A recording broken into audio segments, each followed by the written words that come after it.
শ্রদ্ধা জানাচ্ছি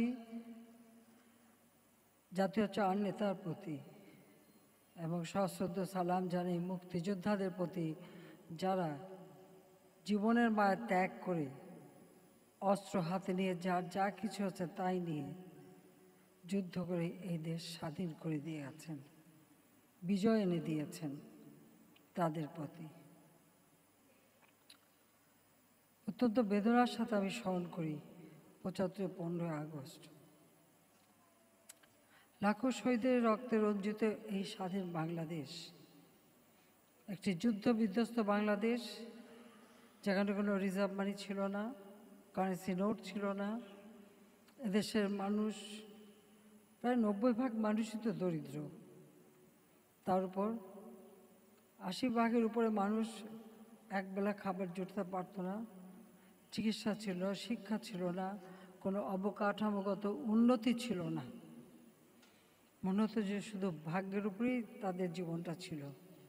সেই মানুষগুলির ভাগ্য পরিবর্তন করে একটা উন্নত সমৃদ্ধ জীবন দেওয়ার জন্যই জাতির পিতা বঙ্গবন্ধু শেখ মুজিব সেই ১৯৪৮ সাল থেকে ভাষা আন্দোলন শুরু করেন এবং সেই আন্দোলনের পথ বেয়ে তাঁরই নেতৃত্বে এবং আহ্বানে সাড়া দিয়ে মুক্তিযুদ্ধে বিজয় অর্জন করি, আমরা স্বাধীনতা অর্জন করি। মাত্র ৩ বছর ৭ মাস সময় পেয়েছিলেন এই যুদ্ধ বিধ্বস্ত দেশটিকে গড়ে তুলতে, যা ছিল পাকিস্তানের একটি প্রদেশ এবং শোষিত, বঞ্চিত, নির্যাতিত, নিপীড়িত একটি জাতি। তার উপর যুদ্ধের ধ্বংসস্তূপ, তার উপর দাঁড়িয়ে তিনি যাত্রা শুরু করেন। এই মাত্র ৩ বছর ৭ মাসের মধ্যেই সমস্ত অবকাঠামোগত উন্নয়ন, রাস্তাঘাট, পুল, ব্রিজ, রেল ব্রিজ যা যা ছিল সবই তো ধ্বংসপ্রাপ্ত ছিল, সেগুলিকে মেরামত করা এবং দেশটাকে উন্নত পথে এগিয়ে নিয়ে যেয়ে তিনি বাংলাদেশকে মাত্র অল্প সময়ের মধ্যেই স্বল্পোন্নত দেশ হিসেবে প্রতিষ্ঠিত করে যান, যেটা ছিল একটা আমি বলবো একটা অস্বাভাবিক ঘটনা। কারণ পৃথিবীর কোনো দেশে একটা বিপ্লবের পর, যুদ্ধের পর এত অল্প সময়ের মধ্যে আবার ঘুরে দাঁড়াতে পারে না, কিন্তু জাতির পিতা বঙ্গবন্ধু শেখ মুজিবুর রহমানের মতো বলিষ্ঠ নেতৃত্ব ছিল বলেই সেটা সম্ভব হয়েছিল এবং জাতিসংঘ আমাদের স্বীকৃতি দিয়েছিল স্বল্পোন্নত দেশ হিসেবে। সেই মর্যাদা জাতির পিতা বঙ্গবন্ধু শেখ মুজিব আমাদের দিয়ে যান। যখন তিনি আর্থসামাজিক উন্নয়নে বাংলাদেশকে এগিয়ে নিয়ে যাবার জন্য কর্মসূচি দিলেন, ঠিক সেই মুহূর্তে ১৯৭৫ সালে ১৫ই আগস্ট, যে দিনটি বাংলাদেশের মানুষের জন্য সবথেকে অন্ধকার একটি দিন, সেই দিন ঘাতকের নির্মম বুলেটে হারালাম আমরা জাতির পিতা বঙ্গবন্ধু শেখ মুজিবুর রহমান। সেই সাথে আমার মা বেগম ফজিলাতুন্নেসা মুজিবকে হত্যা করলো আমার ছোট ৩ ভাই, মুক্তিযোদ্ধা ক্যাপ্টেন শেখ কামাল, মুক্তিযোদ্ধা লেফটেন্যান্ট শেখ জামাল এবং আমার ছোট্ট ভাইটি যার বয়স ছিল মাত্র ১০ বছরের, ঘাতকের দল তাদেরকেও নির্মমভাবে হত্যা করল। কামাল জামালের নবপরিণীত বধূ, মাত্র বলতে গেলে ১ মাস আগেই তাদের বিয়ে হয়েছিল। ১৪ই জুলাই কামালের বিয়ে হয়, ১৭ই জুলাই জামালের বিয়ে হয়। সেই নববধূ যাদের হাতে মেহেদির রং তখনও মোছেনি, কিন্তু তাদের বুকে তাজা রক্তে সেই মেহেদির রং ঢেকে যায়, তাদেরকেও নির্মমভাবে হত্যা করে। আমার একমাত্র চাচা শেখ আবু নাসের, তিনি পঙ্গু ছিলেন, তিনি মুক্তিযোদ্ধা ছিলেন, তাকেও নির্মমভাবে হত্যা করে। রাষ্ট্রপতির মিলিটারি সেক্রেটারি জামিল উদ্দিন আহমেদ ছুটে এসেছিলেন, ঘাতকের দল তাকে হত্যা করে। পুলিশ অফিসার সিদ্দিকুর রহমান নিজের মা ত্যাগ করে যে বাধা দিতে চেয়েছিল ঘাতকদের, তাকে হত্যা করে। ঘাতকের দল কিন্তু এই একটি জায়গায় থেমে থাকেনি, ওই একই সাথে আমার মেজ ফুপুর বাড়ি আক্রমণ করে। যুবনেতা শেখ ফজলুল হক মনি, তিনি বাংলা বাণীর সম্পাদক ছিলেন, মুক্তিযোদ্ধা ছিলেন। বাংলাদেশের প্রতিটি অর্জনে ছাত্র সমাজের পক্ষ থেকে তিনি সংগ্রাম করেছেন, আন্দোলন করেছেন এবং তিনি মুক্তিযোদ্ধা ছিলেন। তাকেও নির্মমভাবে হত্যা করে। যখন ঘাতকের দল তাকে হত্যা করতে যাওয়ার অন্তঃসত্ত্বা স্ত্রী ছুটে এসেছিল, ওই একই সাথে সেই আর্যমণিকেও হত্যা করে। শেখ ফজলুল হক মনি এবং আর্যমণির দুটি অবুঝ বাচ্চা মায়ের আর বাবার রক্তাক্ত সেই দেহের কাছে বাবা মা বলে চিৎকার করে কাঁদে। একই দিনে আমার সেজ ফুপুর বাড়ি আক্রমণ করে আব্দুর রাব সানিয়াবাদ, যিনি কৃষিমন্ত্রী ছিলেন। যে আজ আমাদের কৃষি বিষয়ে তার যথেষ্ট অবদান রয়েছে। তিনিও একজন মুক্তিযোদ্ধা সংগঠক। ঘাতকের দল তাকে হত্যা করে।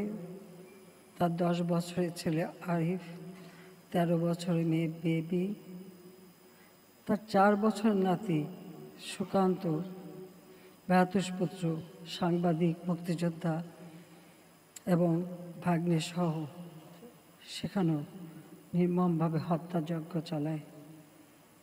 গুলির আঘাতে আমার ফুপু আহত ছিল।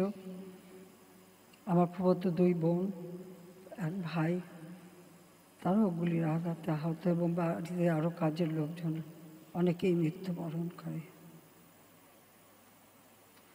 15ই আগস্ট এই 32 নম্বর বাড়ি আক্রমণ করতে যেয়ে ঘাতকের দল যে গোলা ছুঁড়েছিল তাতে মোহাম্মদপুরে কয়েকটি বাড়িতে সেই গোলা পড়ে, 32 নম্বর বাড়িতে না পড়ে।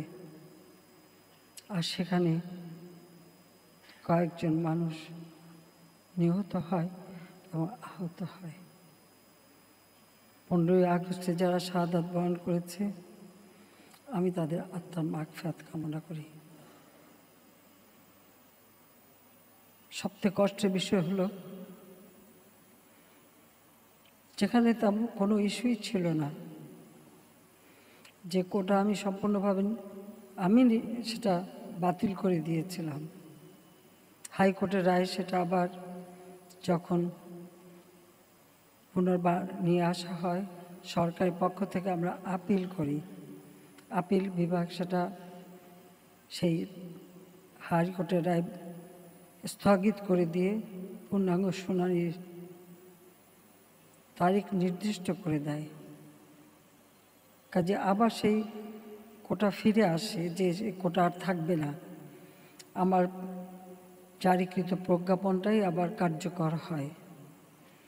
দুঃখের বিষয়, সেই সময় আন্দোলন করতে যেখানে আন্দোলন প্রতিটি দাবি কিন্তু মেনে নেওয়া হয়েছিল। মূল দাবি কোটা সংস্কার। আবার উচ্চ আদালত অ্যাপিলেট ডিভিশন থেকে সেটা রায়ও দিয়ে দেওয়া হয়।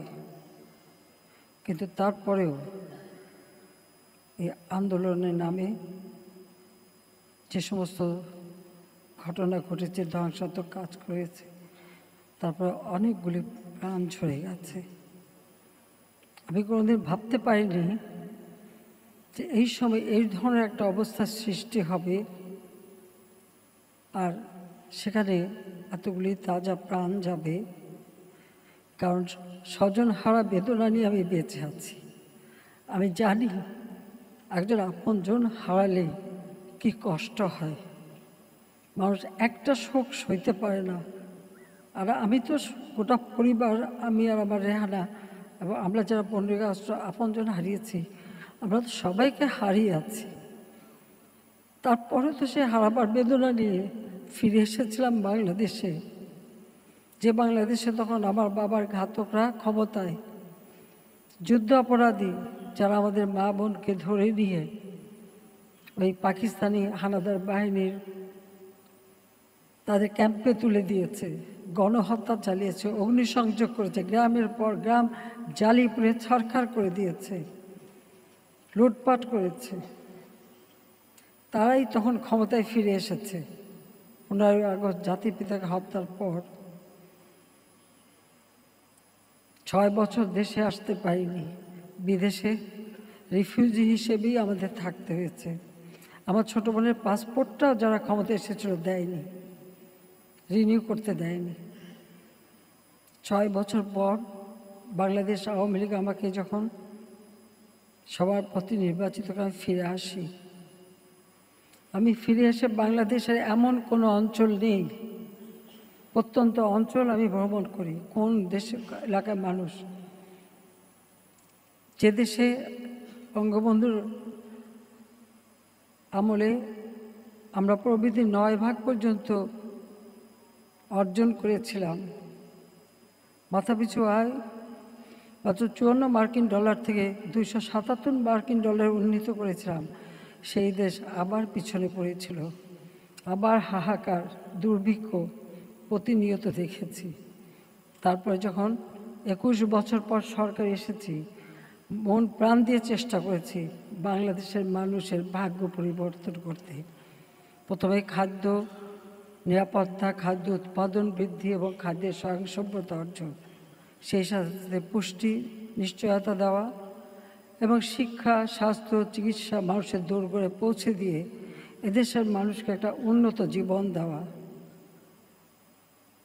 প্রথমবার 5 বছর, দ্বিতীয়বার এসে 2009 জনগণের ভোটে নির্বাচিত হয়েই সরকার এসে এ পর্যন্ত আজকের বাংলাদেশ আমরা উন্নয়নশীল দেশের মর্যাদা পেয়েছি। আজকে সারা বিশ্বে যে বাংলাদেশ এখন মাথা উঁচু করে কথা বলতে পারে, দাঁড়াতে পারে, বিশ্ব সম্মানের সাথে দেখে, সেই বাংলাদেশে আবার রক্ত ঝরবে, আবার এই ধরনের অস্বাভাবিক অবস্থার সৃষ্টি হবে। আর মানুষের সেবা করবার জন্য যে সকল প্রতিষ্ঠান যেখান থেকে মানুষ সেবা পায়, সেই দুর্যোগ মোকাবেলায় বিশ্বে আমরা এখন রোল মডেল, উন্নয়নের রোল মডেল।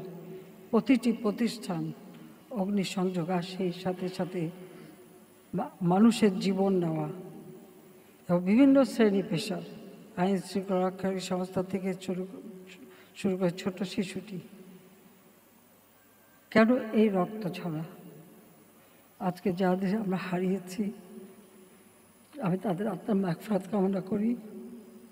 আর যারা আপনজন হারিয়েছে তাদের প্রতি আমার সহমর্মিতা জানাই। কারণ আমি নিজে দেখেছি, এখনও বহু,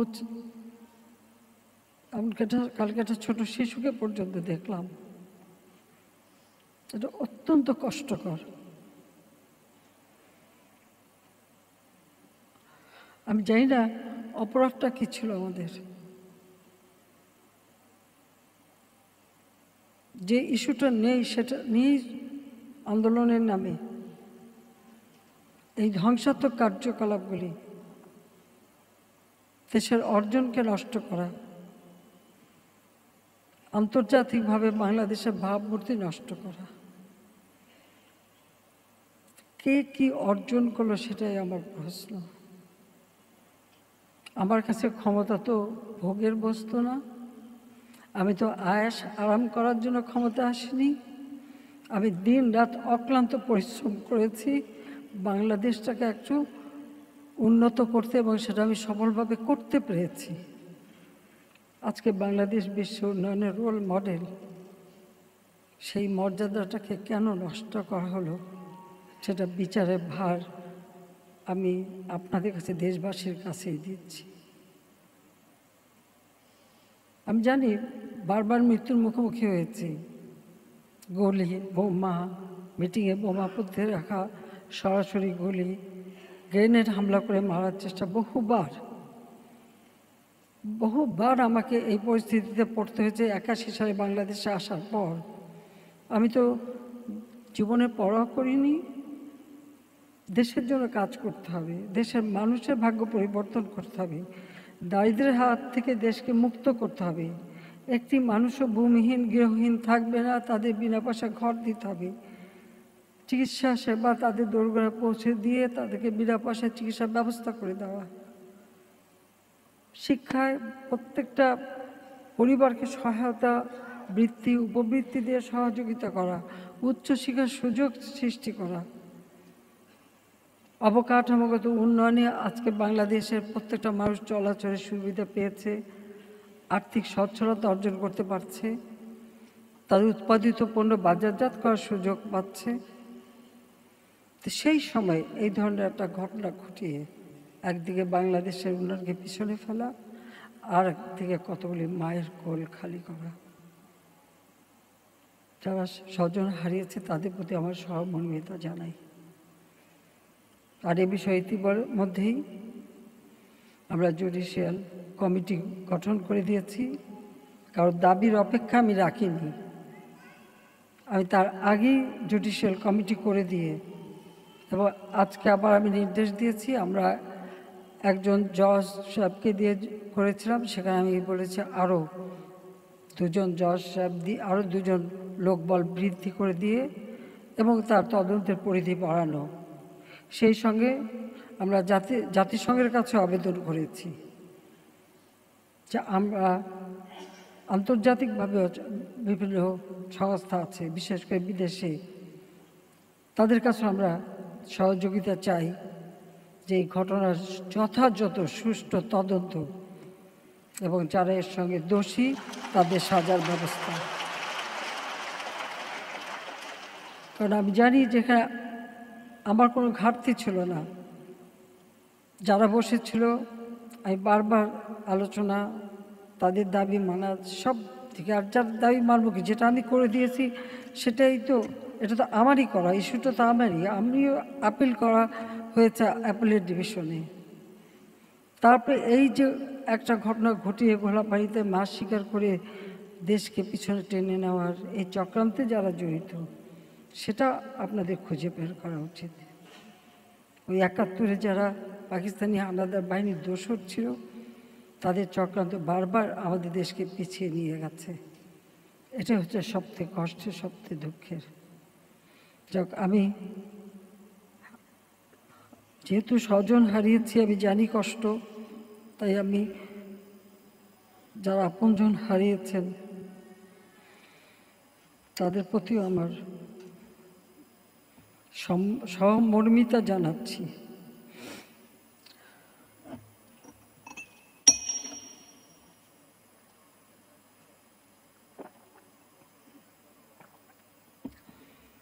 কোনো স্থাপনা ধ্বংস করেছে, স্থাপনা যেগুলি ধ্বংস করেছে সেগুলি তো পুনর্গঠন করা যাবে, কিন্তু যে প্রাণগুলি ঝরে গেল সেগুলি তো আর আমরা ফিরে পাবো না।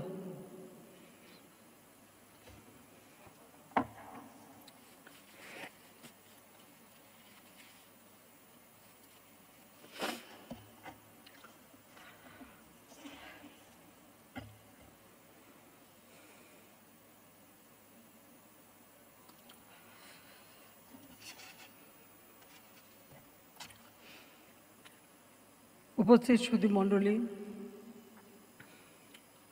জাতিপিতা বঙ্গবন্ধু শেখ মুজিব চেয়েছিলেন এদেশের মানুষের জীবন মান উন্নত করতে। তিনি ছিলেন কৃষি বান্ধব। আমাদের মাটি অত্যন্ত উর্বর, সোনার মাটি। স্বাধীনতার পর বিদেশি সাংবাদিক জিজ্ঞেস করেছিলেন যে এইরকম ধ্বংসস্তূপের উপর দাঁড়িয়ে কোনো কিছু নেই, আপনি এই অবস্থায় কিভাবে দেশকে গড়ে তুলবেন? তিনি জবাব দিয়েছিলেন, আমার মাটি আছে, মানুষ আছে, আমি সেই মাটি মানুষ দিয়েই এ দেশ গড়ে তুলব।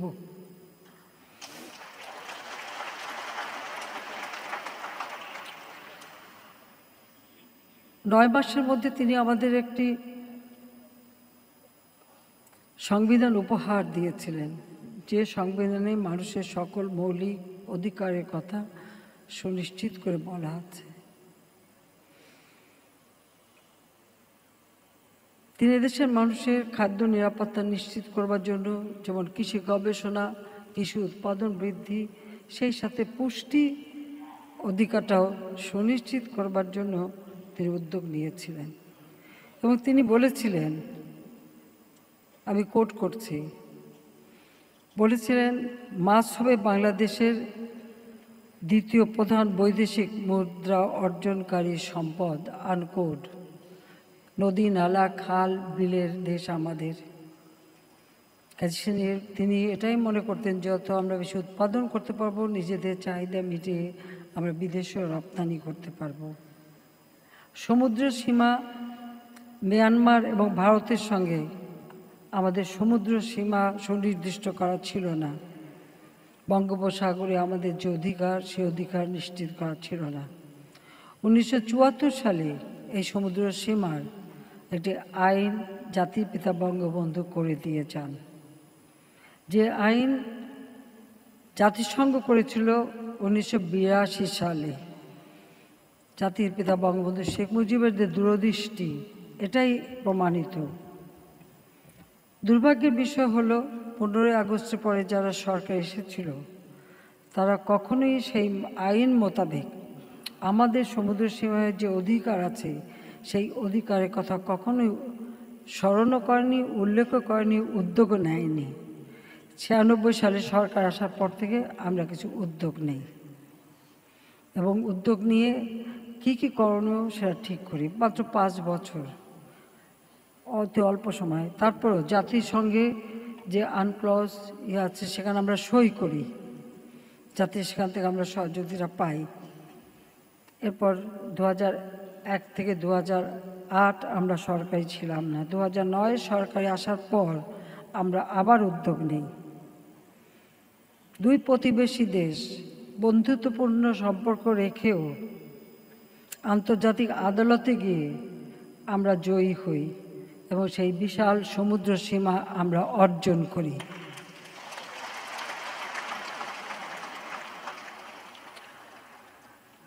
আমাদের যে মৎস্য, বিশেষ করে মিঠা পানির মাছ, আমাদের অনেক প্রজাতির মাছ, সেই মাছের উৎপাদন বাড়ানো এবং মানুষকে উৎসাহিত করা, সেই লক্ষ্য নিয়ে 1973 সালে জাতির পিতা বঙ্গবন্ধু শেখ মুজিব নিজেই এই গণভবনের লেকে প্রথম মাছ তিনি মুক্ত করেন। কারণ সেখানে এই যে তিনি প্রথম গণভবনের লেকে মাছ অবমুক্ত করে দেশের মানুষকে আহ্বান করেছিলেন যে যার যেখানে নদী, নালা, খাল, বিল, জলাভূমি, পুকুর যা আছে, সবাই মাছ উৎপাদন জন্য বাড়ায়, যা সবথেকে নিরাপদ, আমিষ এবং পুষ্টি আমাদেরকে দিতে পারে, দেশের মানুষকে দিতে পারে। তার শুভ সূচনা তিনি করেছিলেন। আমরাও যখন সরকারে এসেছি, তখন থেকে এই পুষ্টি চাহিদা পূরণ করবার জন্য, সেই সাথে কর্মসংস্থানের ব্যবস্থা, মানুষের আর্থিক সচ্ছলতা এবং আমাদের এই মৎস্য উৎপাদন করে নিজেদের চাহিদা মিটিয়ে যাতে বিদেশে রপ্তানি করতে পারি, সেদিকে লক্ষ্য রেখে আমরা বিভিন্ন পদক্ষেপ নেই। আমরা ইতিমধ্যেই 2016-17 সালে বাংলাদেশ মাছ উৎপাদনে আমরা স্বয়ংসম্পূর্ণ, বিশেষ করে মিঠা পানির মাছ উৎপাদনে আমরা স্বয়ংসম্পূর্ণতা অর্জন করতে সক্ষম হই। এক সময় ছিল মানুষ শুধু ওই নুন ভাত খুঁজত, এখন কিন্তু ভাতের সাথে একটু মাছও খেতে পারি। অন্তত সেই সক্ষমতা, মাথাপিছু আয়ও আমরা বৃদ্ধি করতে সক্ষম হয়েছি। আমরা চাষি পর্যায়ে লাকসই ও জলবায়ু সহনশীল মৎস্য চাষ প্রযুক্তির সম্প্রসারণ, উন্মুক্ত জলাশয়ে সহ ব্যবস্থাপনা বাস্তবায়ন এবং সামুদ্রিক মৎস্য সম্পদের টেকসই ব্যবস্থাপনা আমরা গ্রহণ করি, যার ফলে 2022-23 অর্থ বছরে আমাদের মাছ উৎপাদন 49,15,000 মেট্রিক টনে উন্নীত হয়, যা 2007-08 সালে যা ছিল মাত্র 25,63,000 মেট্রিক টন। এর দ্বিগুণ আমরা উৎপাদন করতে সক্ষম হই। আমি যখন 96 সালে সরকারে আসি, তখন আমাদের কৃষি বিশ্ববিদ্যালয়, একটাই কৃষি বিশ্ববিদ্যালয় ছিল মাত্র ময়মনসিংহে। আর তাছাড়া জাতির পিতার হাতে গড়া কৃষি গবেষণা ইনস্টিটিউট। আমি তাদের সাথে কথা বলি, তাতে তখন দেখলাম যে শুধুমাত্র মানে তেলাপিয়া আর কার্প মাছ এই নিয়েই গবেষণা হচ্ছে। তো আমি বললাম শুধু এই মাছটা তো গবেষণা করলে হবে না, আমাদের দেশীয় প্রজাতির মাছ যাতে বৃদ্ধি পায় সেই গবেষণাও আমাদের দরকার। এবং তখন থেকে এই গবেষণার দিকে আমরা বিশেষভাবে গুরুত্ব দিই এবং গবেষণার জন্য কৃষি গবেষণা অর্থাৎ ধান উৎপাদন থেকে শুরু করে তরি তরকারি ফলমূল সব কিছুতে যাতে গবেষণাটা হয় সেদিকে লক্ষ্য রেখে একটা আলাদা বরাদ্দ আমরা দিয়েছি। প্রথমবারই আমি 12 কোটি টাকা দিই, এরপরে 100 কোটি টাকার বাজেটে একটা থোক বরাদ্দ রেখে দিই। একটা হচ্ছে প্রযুক্তি শিক্ষা অর্থাৎ কম্পিউটার শিক্ষা, আর একটা হচ্ছে এই আমাদের কৃষি গবেষণা, সেদিকে আমরা বিশেষ দৃষ্টি দিই এবং যার ফলাফল আমরা পেয়েছি। বাংলাদেশকে প্রথম খাদ্যে স্বয়ংসম্পূর্ণ আমরা করলাম। সবথেকে বেশি ফসল উৎপাদন হলো 1998 সালে বন্যার পরে। আমাদের চাহিদার থেকেও বেশি খাদ্য আমরা উৎপাদন করতে সক্ষম হয়েছিলাম, যার জন্য বাংলাদেশ আন্তর্জাতিক পুরস্কারও পেয়েছিল তখন। এবং আজকে বাংলাদেশ মিঠা পানির মাছ আহরণে বিশ্বের 2য় অবস্থানে আমরা উঠে এসেছি। মিঠা পানির মাছ অর্থাৎ পুকুর, আমাদের নদী নালা, সেখানে যে মাছগুলো উৎপাদন হয় সচরাচর আমরা যে মাছ খেয়ে থাকি সেটা উৎপাদনে সারা বিশ্বে এখন বাংলাদেশ 2য় স্থানে রয়েছে। আমাদের ভৌগোলিক সীমারেখা কিন্তু খুবই কম, তারপরেও আমাদের গবেষণার ফলেই আমরা মানুষকে আরও বেশি উদ্বুদ্ধ করতে পেরেছি বলে এটা সম্ভব হয়েছে। তাছাড়া বদ্ধ জলাশয়ে চাষের মাছ উৎপাদনে বাংলাদেশ ধারাবাহিকভাবে 5 বছর বিশ্বে 5ম স্থান ধরে রেখেছে। 5ম স্থান 5 বছর কেন, আমরা তো আরও উপরে উঠতে চাই।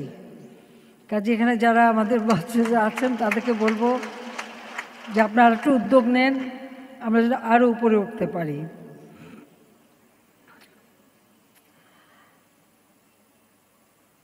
আমাদের মৎস্য চাষিরা যাতে ন্যায্য মূল্য পায় সেটাও নিশ্চিত করা। তবে এখন একটা সুবিধা হয়েছে, আগে কেউ মোবাইল ফোন ব্যবহার করতো না। 96 সালে আসার পরই আমি সব ডিজিটাল সিস্টেম করি এবং মোবাইল ফোন সকালে হাতে হাতে তুলে দিই। আর এখন মোবাইল ফোনের মাধ্যমেই কোন বাজারে কত মাছের কী দাম আমাদের মৎস্য চাষিরা সেটা জানতে পারে। বঙ্গবন্ধু স্যাটেলাইট 1 উৎক্ষেপণ করার ফলে সমুদ্রেও যারা মাছ ধরেন তারাও কিন্তু সেখানে বসে যোগাযোগ করতে পারেন এবং বাজারের কী অবস্থা সে খবরটা প্রত্যন্ত অঞ্চল থেকেও নিতে পারেন এবং সমুদ্র থেকেও নিতে পারেন। সে ব্যবস্থাটাও করে দিয়েছি, যেটা হচ্ছে ডিজিটাল বাংলাদেশ। বর্তমানে আমরা ইলিশ উৎপাদনে প্রথমে আমরা 1 নম্বরে আছি, তেলাপিয়া উৎপাদনে 4র্থ। তাছাড়া আমরা চেষ্টা করে যাচ্ছি আমাদের গ্রামীণ জনগোষ্ঠী যত অনাবাদি জমি আছে এবং যে সমস্ত জলাভূমি মানে হেজে মজে পড়ে আছে সেগুলি পরিষ্কার করে সেখানে মাছ উৎপাদন করা। এবং এতে কিন্তু সুফল পাওয়া যায়। আমি আমার নিজের কথা বলি, আমাদের পুবের বিল এবং দাঁড়িয়ারকুল, সেখানে আমাদের কিছু সম্পত্তি রয়েছে। অনেক জমি অনাবাদি পড়েছিল প্রায় 30-40 বছর। আমি উদ্যোগ নিই, আমার বাড়ি আমার খামার, এই যে একটা প্রকল্প আমরা নিয়েছি, সেখানে একটা সমিতিও আমরা করিয়েছি, দাঁড়িয়ারকুল সমিতি। আমি তার উপদেষ্টা হিসেবে আছি। আমি আমার নিজের থেকে 9 বিঘা জমিও দিয়ে দিয়েছি সেখানে। এবং এই অনাবাদি জমিগুলি সমস্ত পরিষ্কার করে আবাদ করা হলো।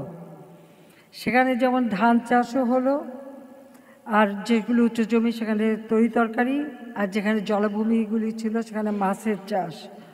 প্রথমবার আমরা 200 মনের মতো মাছ পাই। 120 মন, 10-20 মন এরকম পাওয়া গেছিল। পরবর্তীতে সেখানে প্রায় 394 মন মাছ পাওয়া গিয়েছিল। যারা ওই এলাকার জমির মালিক তাদেরকে ওটা সম্পূর্ণভাবে সমানভাবে ভাগ করে দেওয়া হয়েছে, আর আমাদের যেটুকু ভাগ সেটাও আমাদের পরিবার আমরা পেয়েছি সেইভাবেই। অর্থাৎ এই যে পড়ে থাকা একটা জায়গা, সেখান থেকে যে আমরা বিশাল অঙ্কের একটা উৎপাদন করতে পারি, সেটাই কিন্তু আমি দেখাতে চেয়েছি এবং সেটা অত্যন্ত সফলতা অর্জন করেছি বলে এটাও আমি চাচ্ছি সারা বাংলাদেশে ছড়িয়ে দিতে, যে কীভাবে যৌথভাবে, কারণ ছোটোখাটো অল্প অল্প জমি অনেকের আছে, তাদেরকে সবাইকে একসাথে নিয়েই, হ্যাঁ আমি নিজে কিছু সেখানে দিয়েছি, সহযোগিতা করেছি।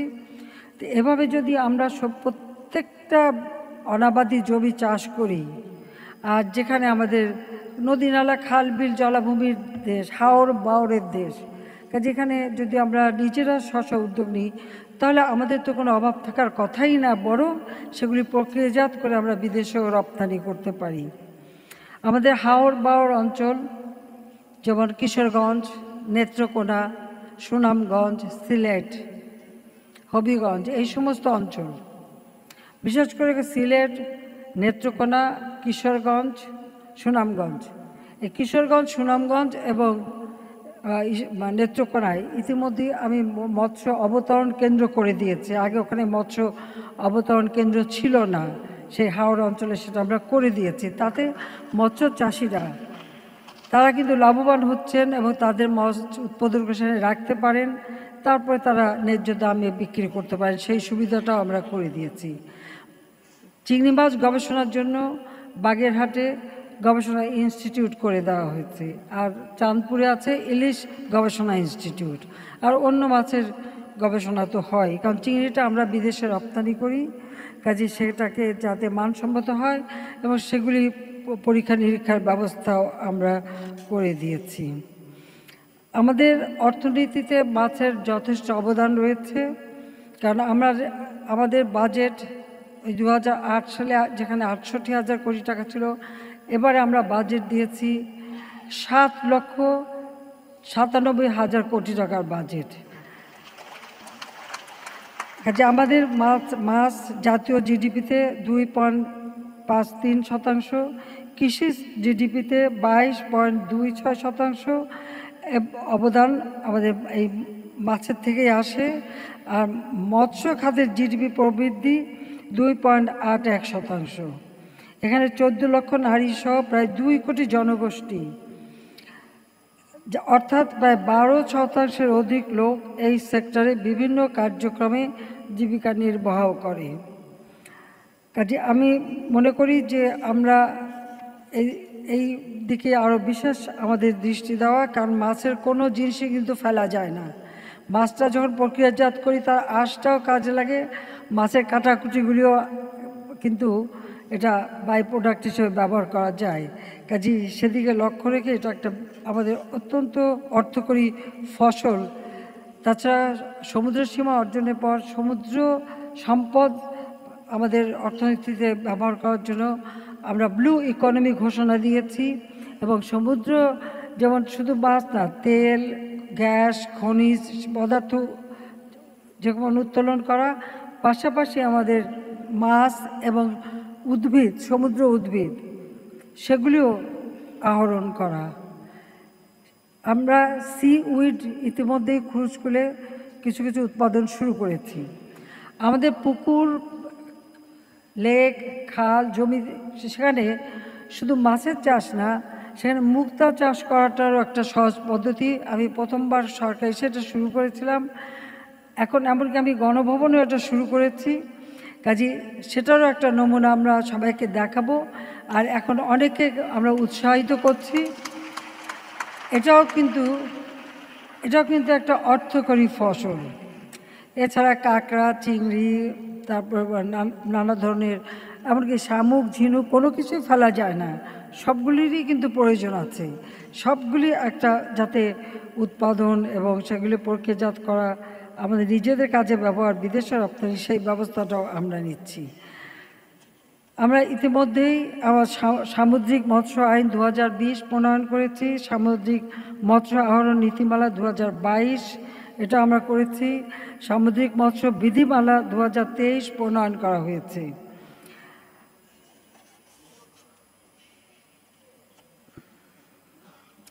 ইতিমধ্যে আমরা আরেকটি প্রকল্প নিয়েছি, যেটা sustainable coastal and marine fisheries প্রকল্প। সেটা বিশ্বব্যাংকের কাছে প্রায় 1868 কোটি টাকা ঋণ নিয়ে আমরা এই প্রকল্প বাস্তবায়ন করে যাচ্ছি। আর আমাদের গভীর সমুদ্রে মৎস্য যেগুলি আহরণ করা, ইতিমধ্যে লং লাইনার আমরা 4 জনকে দিয়েছি। আমি খুব খুশি হলাম, এখানে একজনকে পুরস্কার দেওয়া শুনলাম যে তিনি এই গভীর সমুদ্রে মৎস্য আহরণের জন্য উদ্যোগ নিচ্ছেন। আমাকে সেটা জানালেন, যাকে আমরা পুরস্কার দিলাম। আমার ঠিক নামটা মনে নাই। আছেন তো উনি? এখানে আছেন না? একটু দাঁড়ান দেখি। আচ্ছা, তো এটাও খুব আনন্দের বিষয়, কারণ আমি বহুদিন থেকে চেষ্টা করছিলাম যে আমাদের গভীর সমুদ্রে যে মৎস্য আহরণ, আমরা কিন্তু এখনও গভীর সমুদ্রে পৌঁছাতে পারিনি। আমি জাপানের সঙ্গে কথা বলেছি, মালদ্বীপের সাথে কথা বলেছি, শ্রীলঙ্কার সাথে কথা বলছি, যাদের অভিজ্ঞতা আছে। তবে এখন বোধহয় জাপান, মানে আমরা চাই এটা প্রাইভেট সেক্টরই হবে, সরকারে না, কিন্তু যত রকম সুযোগ সুবিধা করে দেওয়া সেটা আমরা করে দেব, কারণ সেটা আমাদের দেশের কাজে লাগবে। আমরা এমনকি আমাদের জলসীমায় কিন্তু টুনাও পাওয়া যায়, আর পেলাজিক মাছ, এটা আহরণেরও উদ্যোগ আমরা নিয়েছি। আমাদের ইতিমধ্যে hilsa fisheries management action plan এটাও প্রণয়ন করা হয়েছে, বাস্তবায়ন, জাটকা সংরক্ষণ, ইলিশ প্রজনন এবং সুরক্ষা, এই দিকে আমরা বিশেষ নজর দিয়েছি। ইলিশ সাগরের থেকে চলে আসে, পোনা ছাড়ে, আবার তারা চলে যায়, আবার তারা আসে, কাজেই ওই সময়টা তাদের জন্য অভয় আশ্রম দরকার, এবং একটা সব মাছের জন্য একটা অভয় আশ্রম দরকার। সেটার ব্যবস্থাপনা আমরা নিয়েছি বলে আজকে ইলিশ উৎপাদন বেড়েছে, ইলিশের সাইজটাও বড় হচ্ছে।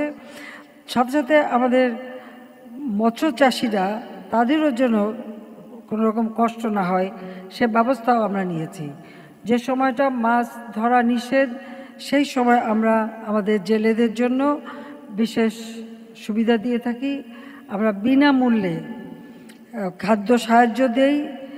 এই 15 বছরে 6 লক্ষ মেট্রিক টনের মতো খাদ্য সহায়তা দেয়া হয়েছে। পাশাপাশি তাদেরকে আবার খাঁচায় মাছ চাষ করা, সেই প্রশিক্ষণও দেওয়া হয়েছে। কেউ যদি করতে চায় তো ওই সময়টায় খাঁচার ভিতরে মাছ চাষ করে সে কিন্তু না নিজের চাহিদা মেটানো এবং বাজারজাত করতে পারবে, অন্য কোনো কাজ করতে পারবে, সে ব্যবস্থাও করে দিয়েছি। আগে আমরা এমনি সাধারণ কার্ড দিয়েছিলাম, আজকে আমরা জেলেদের জন্য স্মার্ট কার্ড দিয়ে দিলাম, আপনারা দেখেছেন। কারণ স্মার্ট বাংলাদেশ করব, সব কিছুতে স্মার্ট হওয়া উচিত, তাই এখন আমরা স্মার্ট কার্ড দিয়েছি। কারণ যে সময়টা মা ইলিশ ধরা নিষিদ্ধ থাকে, অন্য মাছ ধরা থাকে, তখন যে তারা যেন কষ্ট না পায় সেদিকে লক্ষ্য রেখে এই ব্যবস্থাটা আমরা নিয়েছি। চিংড়ি মাছ এবং চিংড়ি মাছ উৎপাদন আর তাছাড়া বিদেশে রপ্তানি বা দেশেরও, সেটাকে পরীক্ষা করার জন্য আমরা পরীক্ষাগার তৈরি করে দিয়েছি। তাছাড়া ইতিমধ্যে আমাদের দেশীয় পণ্য তার জিআই পণ্য হিসেবে স্বীকৃতি, আমাদের বাগদা চিংড়ি জিআই পণ্য হিসেবে স্বীকৃতি পেয়েছে। আর সেই সাথে সাথে আমাদের প্রায় 52টা দেশে আমরা এখন মাছ এবং মৎস্যজাত পণ্য আমরা রপ্তানি করছি।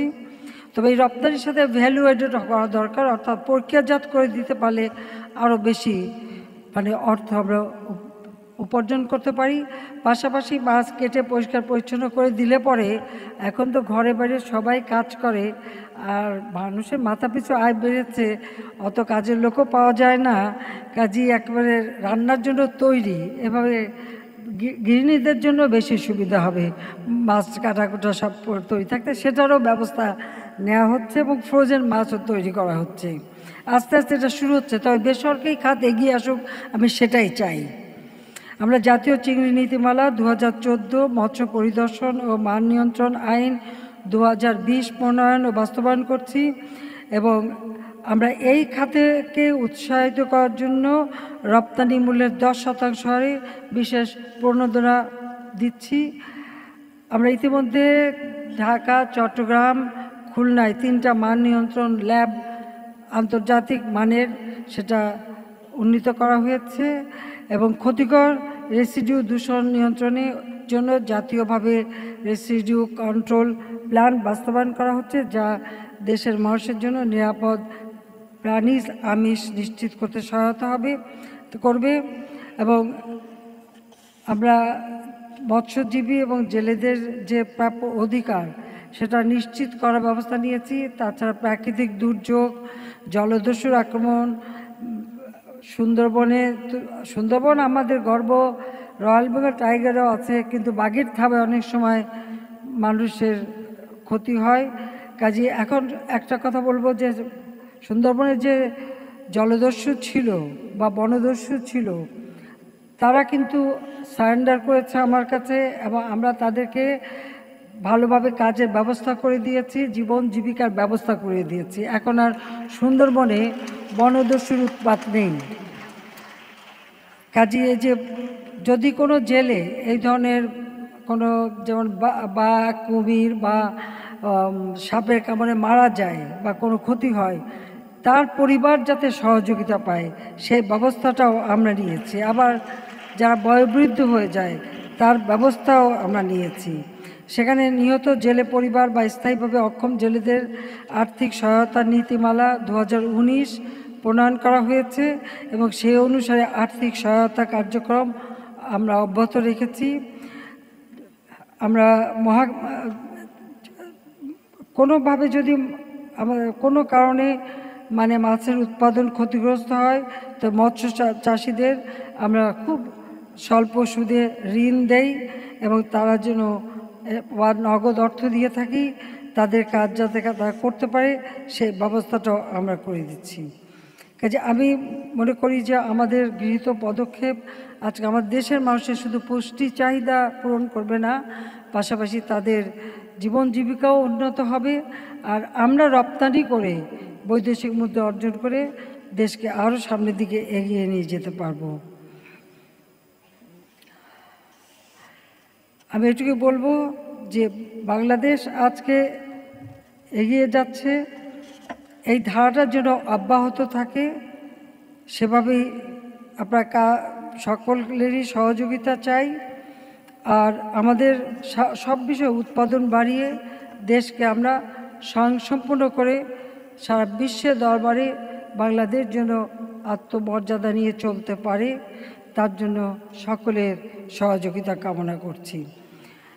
41 সালের মধ্যে বাংলাদেশকে স্মার্ট বাংলাদেশ হিসেবে গড়ে তোলার প্রেক্ষিত পরিকল্পনা প্রণয়ন করেছি। তাছাড়া জলবায়ু অভিঘাত থেকে বাংলাদেশকে মুক্ত করবার জন্য এবং বাংলাদেশের মানুষের জীবন মান সুরক্ষিত করবার জন্য আমরা ডেল্টা প্ল্যান 2100 সেটাও প্রণয়ন করে সেগুলো আমরা বাস্তবায়ন করে যাচ্ছি। জাতিসংঘ ঘোষিত সাস্টেনেবল ডেভেলপমেন্ট গোল SDG সেটা বাস্তবায়ন যেটা 2030, তারও যে বিষয়গুলি আমাদের সেটার দিকেও আমরা নজর দিয়েছি এবং সেটা আমরা যথাযথভাবে বাস্তবায়ন করে এগিয়ে যাচ্ছি। উন্নয়নশীল দেশ হিসেবে 2026 সালের মধ্যে আমাদের যাত্রা শুরু। বাংলাদেশ আর্থসামাজিকভাবে এই উন্নয়নশীল দেশের মর্যাদা নিয়ে সামনের দিকে এগিয়ে যাক, সেটাই আমরা কামনা করি, যা আমাদের বাংলাদেশকে আরও উন্নত সমৃদ্ধ করবে। একটি পরিবারও ভূমিহীন থাকবে না, গৃহহীন থাকবে না, প্রত্যেকটি মানুষ তার ঠিকানা পাবে। ইতিমধ্যে 58টা জেলা ভূমিহীন গৃহহীন মুক্ত আমরা ঘোষণা করেছি। বাকি যেটুকু আছে ঘর বাড়ি নির্মাণ করা হচ্ছে। 2 কাঠা করে জমি, 2 কামরা বিশিষ্ট একটি বাড়ি, যেখানে একটা স্যানিটারি ল্যাট্রিন, পাকের ঘর, সুপেয় পানি, বিদ্যুৎ সব ব্যবস্থা থাকছে। বাংলাদেশের প্রত্যন্ত অঞ্চল পর্যন্ত বিদ্যুৎ দিতে সক্ষম হয়েছি এবং আমরা এখন সোলার প্যানেলে যাতে আরও বিদ্যুৎ উৎপাদন হয় সেদিকে দৃষ্টি দিচ্ছি, অর্থাৎ রিনিউয়েবল এনার্জি সেটার দিকে দৃষ্টি দিচ্ছি এবং বাংলাদেশের মানুষের জীবন মান আরও উন্নত হোক সেভাবে আমরা কাজ করে যাচ্ছি। আমরা ইনশাল্লাহ এগিয়ে যাব। আর বাংলাদেশের মানুষের খাদ্য নিরাপত্তার সাথে সাথে পুষ্টি নিরাপত্তা, বিশেষ করে মাছের চাহিদা পূরণ করে আমরা দেশের মানুষকে আরও সুস্বাস্থ্যের অধিকারী হোক সেটাই আমরা চাই। কাজে আজকের যে প্রতিপাদ্য ভরবো মাছে মোদের দেশ, গর্ব মোরা স্মার্ট বাংলাদেশ, কাজে আমি এই কথা বলেই আমি মনে করি একটা সময়োপযোগী প্রতিপাদ্য আপনারা নিয়েছেন। আমি জাতীয় মৎস্য সপ্তাহ 2024-এর সার্বিক সাফল্য কামনা করে আমি এর শুভ উদ্বোধন ঘোষণা করছি।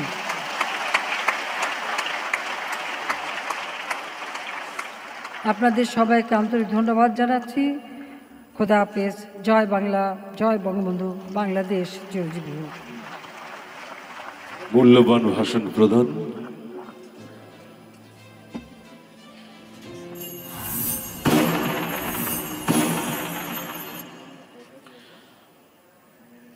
ভাষণ প্রদান এবং জাতীয় মৎস্য সপ্তাহ 2024